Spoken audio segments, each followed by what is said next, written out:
Hello YouTube, Infinite Magicraid community, Gandalf here. So it's been, I think, 3 months almost, since I released the original um, PvP tier list, and I thought it's time to maybe do an update. I mean, a couple of heroes got reworked. We got maybe 5 or 6 new heroes that got added to the game. Stamps really changed things up a little bit, so. And especially time right now with Fair Arena coming out to play, you really want to use a tier list that's focused on PvP to pick the heroes you want to be selecting. Picking some of the best PvE heroes like Hez might not be able to help you in the Fair Arena content. So off the bat from the top, if you happen to see any of these God tier, it's a must pick. Save up those 20 points to grab it. Without a doubt, um, they're really strong. Um, I do have the previous tier list, the June version in the link in the description below. And I would suggest you also take a look at my videos on the different roles that you need in a PvP team. So if you got time, check out that series. Because really you can't just throw, well, maybe for God tier, if you throw them together, it makes a team. But realistically, is definitely not as strong as you put together if you put together a proper team. I also have team composition tier lists as well on my channel, so you can go check those out as well if you want to get a templated team that's most effective.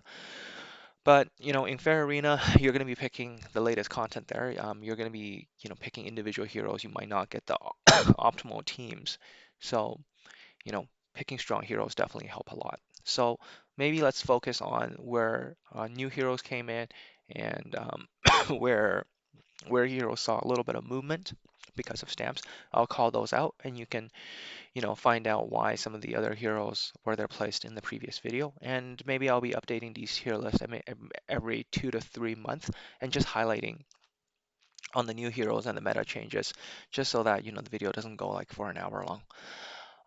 So off the top, we had Henle being added to the game during the anniversary, and she is absolutely a beast. I even knocked Brynhild down a level to SS due to her presence. First of all, Brynhild in the meta has been kind of seen less and less with the introduction of Lydia because how they are anti-synergistic together. So you can't have Lydia and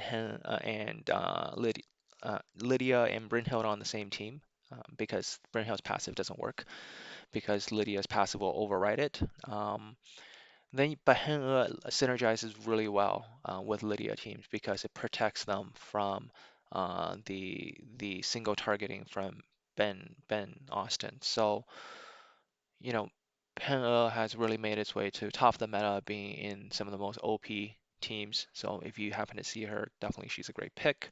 Or if you haven't got a chance to get her during the anniversary, hopefully she has a rerun, in the coming month. Donald, more and more people have Donald now. Donald is very good for shutting out Lydia or teams that with a single high attack, really good for shutting out Nida's because it prevents the Nida focus combo from working very well. That's and as a term, because of the increasing use of Donald, I moved Alec up from A plus to S just because how powerful Alec is at countering Donald, being able to just protect one of your key DPS, allowing your combo to work effectively. So Alec is one that got moved from A plus up. Brynhild is still very strong. I moved from God tier to SS mainly because a lot of time you will see the best support that makes Brynhild team strong to go with the other heroes. So the Brynhild teams that we see now are not as strong as we used to see it. So Brynhild itself is still strong, but just not as broken because of the nature of the context she's running. Uh, Ether or Author, um, she is actually a menace to deal with because she first starts with 50% protect damage, kind of protect all allies from the start, which is very good. There are a couple of stamps that boost her HP. One is her own legendary echo or stamp, give her a lot more damage. Or you can use the one protect all allies, give her like 40% extra HP or something from the start. Like that's huge for her. So there's stamps that make her really strong. Without stamps, I'll put her in the S tier, but with stamps, she's definitely up here. She will lock down your single DPS. If you're running a single DPS, she's very annoying to deal with. She's gonna stun lock it, even kill it, and then just really annoying stun counterattack the rest of your team. So yeah, don't underestimate this little horsey knight. She's really strong.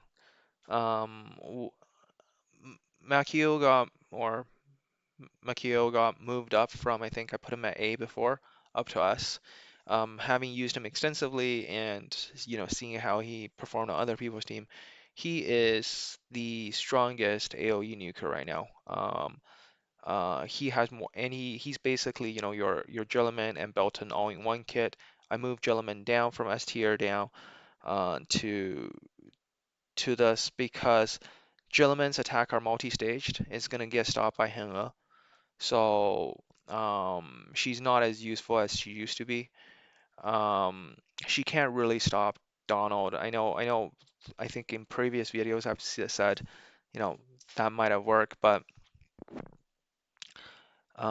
sorry, Donald, yeah, she sometimes, like in the current meta where everything's a lot more tanky, she just have harder time punching through. Belton still can punch through as well, but struggles a little bit. So that's kind of where things moved. I've moved Barry up a level from A to A plus since the last one. Barry is got a really good echo. The one that has his character icon on it. It drastically boosts his mastery, his crit damage, making his extra bullets hit really hard. So he's hitting a lot harder than before. He's beating Anna now out when you have the full stamp build on him. So that's what I'll say is I moved Anna down because of that. I moved Barry up. I have also moved O'Grady's up. If you have O'Grady's E4 and E5, that's when she does a lot of damage on her own as well. So if we're talking full exclusive stamps and the latest version where all the burn heroes got a buff from the legendary stamp there, you will find that O'Grady's is really strong there. Um, and sorry if my pointer wasn't showing for some of it. I mean, that was Barry. I know some of my audience said, I'm terrible at pronouncing hero names. Let me just go back on highlight some of the changes. I just realized my mouse wasn't clicking there. So that was Henle, being in the top. We moved Brynhild down. We added Author, Aether here. Um, Alec got moved up. Mekio got moved up. Um, Barry got moved up. Gilliman got moved down. This new hero, um, I forgot his name, but I did a quick video test on him. I mean, I didn't see him come into the meta in the recent weeks. I'll put him on the same level of Margarita in terms of AoE clearing capability. Same bursting capability, maybe a little bit weaker than Anna. Is was my conclusion from my analysis. So they're put all into the same tier here. Thanatos, when he was reworked, we had a lot of high hopes for him, but really didn't see him much. I think I saw him like once or twice in championship, but then he just got ruled out. So and then finally we had another new hero, Bella Bella Juice or he has a very interesting kit, boosting attack and defense and all of that. Very rounded. Maybe he could be good for Forest Faction, but realistically, I haven't even seen him appear anywhere in any content. So yeah, he's a fun hero. I mean, for the contest, but he's not used in PvP. So hopefully this tier list update was very helpful for you. You start out the fair arena with a Gravity, which is strong from a control perspective. But if you are able to pick up any of these heroes near the top, right? Even O'Grady's is really strong because you can't get the same level of synergy picking up Allcaster, picking up some of these speed heroes. And I checked in the fair arena, like your support heroes are given very high speeds too. So picking up Lydia, picking up Agatha, if you can get an E5 Agatha in there, that would be massive. Donald, Henla, Nita, picking up any of those would completely change your team.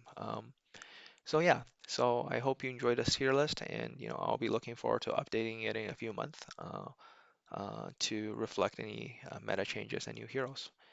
Hope you enjoy the video, and Take care, everyone. And finally, I really appreciate you if you could like and subscribe. I cover a lot of PvP content, so if you enjoy PvP and you love to get much better at it and you want to get better at it, I release a lot of a playthrough in Arena and talk through my thought process. So that should be very helpful for you in improving your PvP decisions and manual attacks. So I hope you enjoy it.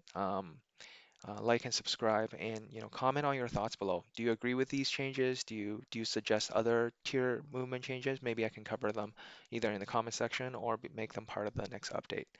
Thanks so much, everyone, and take care wherever you're at.